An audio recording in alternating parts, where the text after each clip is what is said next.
pamoja na kumaliza uchaguzi na matukio yaliyotokea, lakini tunasema bado demokrasia yetu inahitaji mabadiliko, na tunaungana na ripoti ya tume ya Jaji Chande, yale mapendekezo aliyoyapendekeza yafanyiwe haraka, ikiwemo masuala ya katiba mpya, mabadiliko kwenye tume ya uchaguzi na ni mambo mengi. Na tunaamini kwamba ripoti kama ile haitakiwi icheleweshwe.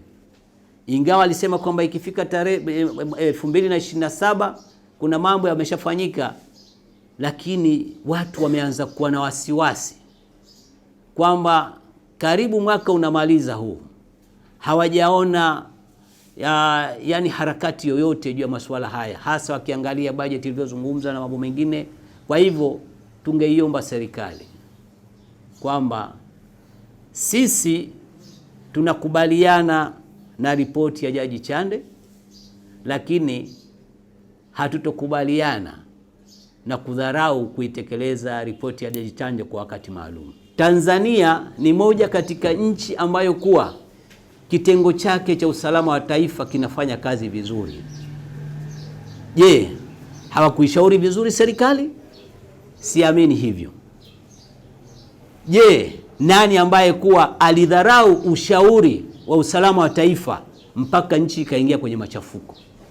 Hili ni jambo la kujiuliza. Lakini kwa sababu tunajua kwamba usalama wa taifa katika nchi yetu ni chombo ambacho kwa kinaheshimika sana duniani, hasa kwa vijana ambao kuwa ni wasomi, ambao kwa wako nao wamesoma nchi mbalimbali, lakini pahala popote duniani ili nchi iingie katika machafuko au isiingie katika machafuko, iingie kwenye vita au isiingie kwenye vita, kwa kweli msimamiaji mkuu wa kutoa taarifa na kushauri ni usalama wa taifa.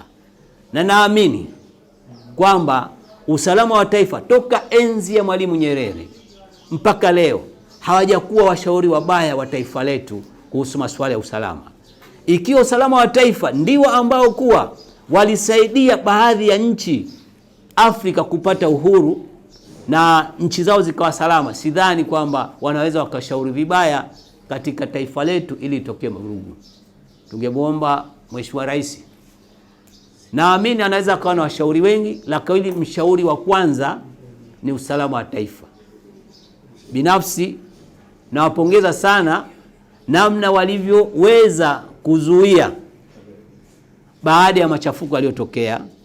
Kulikuwa na taarifa nyingine kwamba watafanya tena vurugu mwezi wa 4, wakasema watafanya wakati wa Christmas, lakini tunashukuru kwamba yote hayo yameepukika.